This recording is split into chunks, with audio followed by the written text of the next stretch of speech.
The chamber was lit only by soft candle flames. Their glow danced across the stone walls and turned the air into gold.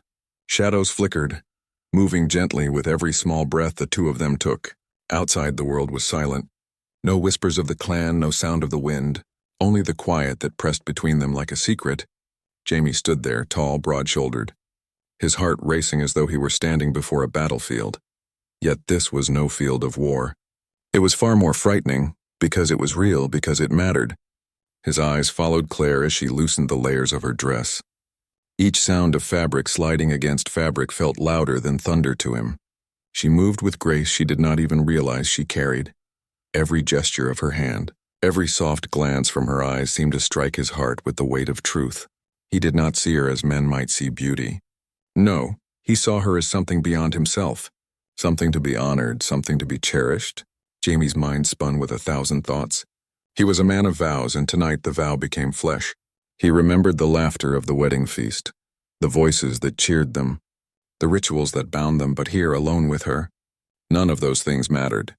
The world had narrowed into this room, into the sound of her breathing, into the curve of her hair falling loose across her shoulders. He had thought he was ready. He had thought he knew what to say, but all words vanished, leaving only silence on his lips. Claire, too, felt the weight of that silence. She did not look away from him, yet her eyes carried questions, unspoken, unformed questions of trust, of fear, of wonder. The air between them was heavy, and Jamie felt that one wrong step could break it. Yet he also felt that one true step could build something eternal. He drew in a slow breath, steadying himself. Not as a soldier, but as a man. Tonight was not about power or possession. It was about respect. About giving his heart where it had already gone. And so instead of reaching for her, instead of moving too quickly, Jamie did the one thing that made Claire's heart stop for a moment. He looked at her, really looked. His eyes did not wander, they did not claim. They simply admired, they carried awe, as though he had been given sight of something holy. And in that gaze, Claire felt both fragile and strong. For the first time since the vows were spoken, she realized this night was not about duty. It was about two souls meeting in truth. Jamie had fought many battles in his young life. He had felt the clash of steel, the roar of men, the sting of wounds, yet none of those things had ever made his hands tremble the way they did now. His palms were damp, his chest rose and fell like he had run miles. And still, he could not tear his eyes away from her. Claire was standing before him, half in shadow, half in light, and it struck him that she was both mystery and truth, a woman from another world, yet the only world he wanted to know. He had thought himself strong, but strength seemed foolish now. What good was a sword arm when a single glance from her could undo him? He wanted to speak, to tell her that she was beautiful, not just in the way men often said the word, but in a way that reached his very bones, yet words were clumsy things. They tripped on his tongue, they felt too small, too weak for what he carried inside, so instead, Jamie did what he had always done when words failed him. He let honesty shine in his eyes. Claire felt that honesty. She had known men who spoke sweetly, men who promised much but gave little. Yet Jamie was different. His silence was not emptiness, it was full. It carried a weight that wrapped around her like a cloak. She felt herself breathing slower, her guard softening. She was not a stranger to fear or to longing, but tonight both were tangled together. And when she saw him looking at her as if she were the first star in the night sky, she felt something stir within her, something she had not expected. Jamie finally found his voice. It was low, almost rough, but it carried truth like iron. "I cannot believe you're real," he whispered. His words hung in the air, trembling like the candle flames. Claire's lips parted, but no answer came. Because what answer could there be? She was real. Yet in that moment, she felt as though she had stepped into a dream. His gaze was not the hunger of a man who demanded. It was the awe of a man who had been given a gift he could never deserve. He stepped closer, slow as dawn breaking across the hills, each movement careful as though he feared the air itself might shatter between them. He did not reach for her hands or her waist. He only stood near enough for her to feel the warmth of him. Claire's heartbeat quickened, not from fear, but from the strange safety she felt in his presence. Jamie was not rushing her, not pushing her, he was giving her time, giving her space, and in that patience she saw something rare. Respect wrapped in love. The silence stretched, yet it was no longer heavy. It was alive, full of unspoken words and unshared dreams. Claire tilted her head, watching him with cautious eyes. "Why do you look at me so?" she asked softly, her voice carrying a mix of wonder and disbelief. Jamie swallowed hard, his jaw tight, his heart open. "Because I've never seen anything so worth remembering," he answered. His voice broke slightly, but his words were steady, and in that moment, Claire felt a crack in the wall around her heart. Claire stood in the quiet, her breath caught in her chest. She had not expected this night to feel like this. She had braced herself for duty, for expectation, perhaps even for the weight of a husband's claim. Yet what she found instead was gentleness. Jamie's eyes did not devour her. They honored her. They did not burn with demand. They glowed with something softer, something steadier. It unsettled her, for she was used to men with quick words and quicker hands. But Jamie was not like them. He was patient, as if he knew that trust was not given in an instant, but earned with care. Her fingers tightened on the fabric at her side, a nervous habit she had carried since girlhood. But when Jamie noticed, he did not move closer to trap her. Instead, he paused, his voice low. "You don't need to be afraid of me," he said. The way he spoke, it was not a command, nor even a plea. It was a promise. Claire felt it in her bones. The room seemed smaller now, yet safer, the shadows drawing in not to hide them, but to shield them from the world outside. She studied him in the flickering light. This man who stood before her was both strong and fragile. His broad shoulders spoke of battles fought, but his trembling hands spoke of a heart that cared too deeply. That contrast disarmed her more than any show of power could have. For the first time that night, she allowed herself to meet his gaze fully. And when she did, she saw no mask, no performance, only the raw truth of a man who wanted nothing more than to cherish her. A strange warmth bloomed in her chest.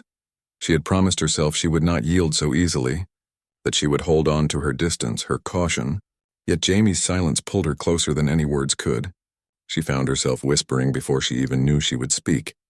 "You look at me as if I were something more than I am." Her tone carried both challenge and fragility. Jamie's lips curved into a faint, earnest smile. "Because to me, Yar," he replied. There was no poetry in it, no polished charm, but that was what made it strike so deeply. Claire's throat tightened. Her heart, which had long learned to guard itself, gave a quiet shiver of surrender. Not fully, not yet, but enough for her to take one step closer. That single step closed more than the space between them. It closed the distance in their souls. Jamie's breath caught when he realized she had moved of her own will, not because of duty or expectation, but because something inside her was reaching back. He lifted his hand, slow and unsure. His fingers hovered in the air, not daring to touch. Waiting for her permission without words, Claire watched him, her chest rising and falling in rhythm with his, and then, after a long silence, she gave the smallest nod. That single gesture broke the last of the barriers between them. Jamie's hand brushed hers gently, so lightly it was almost nothing, yet the touch carried the weight of a vow. It was not possession, it was connection, and in that fragile moment, both of them knew.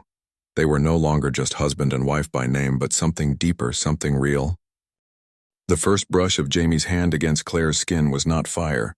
It was warmth, steady and calm, as if the very earth itself had reached out to hold her. He did not grip, he did not claim. He simply let the back of his fingers rest against hers. Claire's breath trembled, not from fear, but from the unfamiliar gentleness all her life. Touch had carried meaning, ownership, demand, need. But this was different. This touch asked nothing, it only offered. Jamie's heart thundered, but he kept his hand still, waiting. He had sworn in his heart that he would never force what was not freely given. And in that stillness, Claire found herself relaxing. The tension in her shoulders melted. Her lips parted in a soft exhale she did not realize she was holding. He looked at her as though she were the only star in a dark sky. And though she tried to look away, she could not. His eyes held her gently, pulling her into a place where time no longer mattered. Slowly, she raised her own hand and placed it fully in his. The moment was small, yet it felt larger than the vows spoken before the crowd. For here in this quiet chamber, she was not only his wife by ceremony, she was choosing him. Jamie's throat tightened. He wanted to say 1,000 words, but all he managed was a whisper. "Thank ye." It was strange, to thank her for something as simple as trust. Yet in his voice it sounded right, for he knew how rare a gift it was. The distance between them closed as naturally as dawn following night. Jamie stepped closer, careful as though he were approaching something sacred. The faint scent of her hair reached him, a mix of warmth and mystery that made his chest ache. Claire tilted her face upward, her eyes searching his, still guarded yet softening with every passing breath. He leaned in, not quickly, not boldly, but slowly. Giving her every chance to step back, she didn't. And when his lips finally touched hers, it was not hunger that drove him. It was reverence. The kiss was gentle, almost shy, their lips brushed like whispers, carrying no weight of demand, only the promise of tomorrow. Claire's heart shuddered not with fear, but with something deeper, a stirring she had not allowed herself in a long time. She felt the walls she had built around herself beginning to crumble, not by force but by the quiet power of honesty. Jamie's hand rose to her cheek, cradling her face as though she were fragile glass. Yet she did not break. Instead, she leaned into his touch, her eyes closing, her breath mingling with his. When they parted, the silence returned. But it was no longer heavy. It was full of meaning, full of possibility. Claire looked at him, her voice barely more than a breath. "You are not what I expected." Jamie smiled faintly, his eyes soft. "Nor are you, but I wouldn't change a thing." The words were simple, but they rooted deep. In that moment, both of them knew this night was not the end of vows, but the beginning of something stronger. Not bound by law or by ritual, but by choice. The kiss lingered in Claire's mind even after their lips parted. It was not wild, it was not desperate, yet it carried more power than any embrace she had ever known. For the first time in years, she felt seen, not as a possession, not as a prize, but as herself. Jamie's eyes held no shadows of demand, only light, and in that light she found herself breathing easier. Her chest rose and fell with a rhythm she had not known she carried, a rhythm that matched his. Jamie felt the shift too.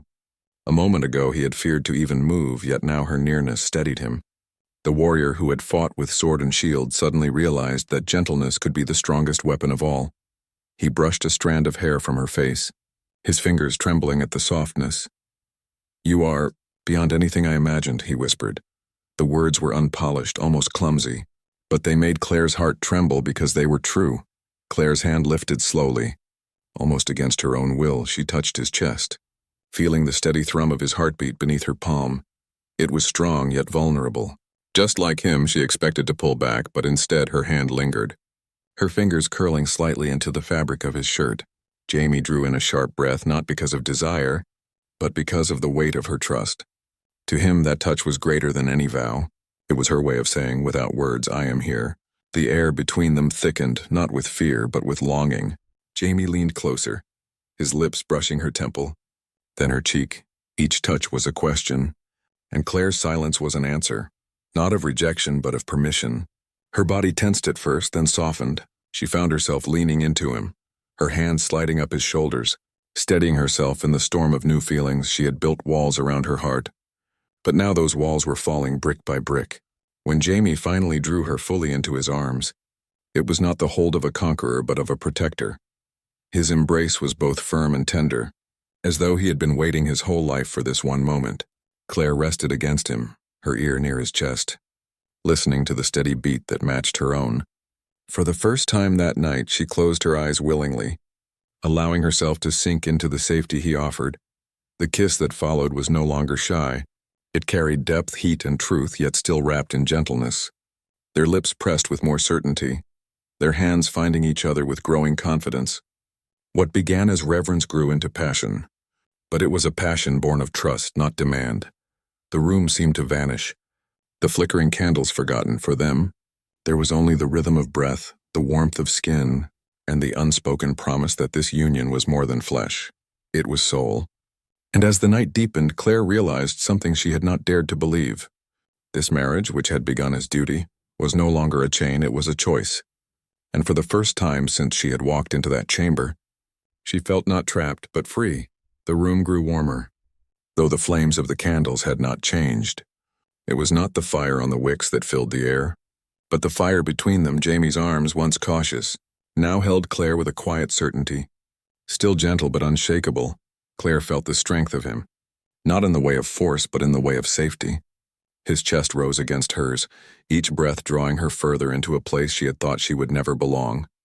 Jamie's lips trailed softly against her skin, not hurried, not greedy, but slow and reverent. Each touch was a question, and with every sigh, every lean into him, Claire gave her answer. She realized then that she was not being claimed. She was being cherished. It was a feeling she had almost forgotten. To be valued not for beauty nor for duty, but simply for being herself. The walls she had built through fear and pain cracked further, letting warmth rush through the spaces where shadows once lived. Her hands moved with new freedom, tracing the line of his shoulders, the curve of his jaw. She felt the tremor in him, the way even his strength was laced with vulnerability. It struck her that he was just as unprepared as she was, and yet he stood here offering everything without hesitation. That raw honesty disarmed her more than any practiced charm could have. She found herself whispering words she did not plan. "You make me feel seen." The confession was soft, almost lost to the air. But Jamie heard it. His breath caught, his forehead resting gently against hers. "And you make me feel whole," he answered. The night folded around them. The silence no longer heavy but alive. Every heartbeat was louder than the world outside. Jamie guided her with patience. Not rushing, never pushing, only moving as she moved. Their bodies met slowly, carefully, and Claire felt the difference. This was not the cold weight of duty, this was something new. Something terrifying in its depth, yet healing in its warmth. For the first time she let herself surrender, not to a man, but to the bond growing between them. Jamie kissed her again, deeper now, carrying both tenderness and fire. His hands framed her as though she were both fragile and unbreakable. Claire answered not with hesitation, but with a newfound certainty. She leaned into him fully, her heart opening where once it had been locked. The passion that rose between them was not sudden, but steady, like a river swelling under moonlight. It was guided not by demand, but by choice, and with every touch, every breath, every unspoken word, they began to write the first lines of a story neither had expected. By the time the night stretched deeper, they were no longer strangers tied by vows. They were something far greater, two souls, scarred yet unbroken, meeting in truth. Jamie looked at her, his chest rising and falling, his voice low but steady. "Whatever comes, I swear, I will stand beside ye." Claire searched his eyes, and for the first time she believed him. She believed not just in his words, but in the man who had spoken them.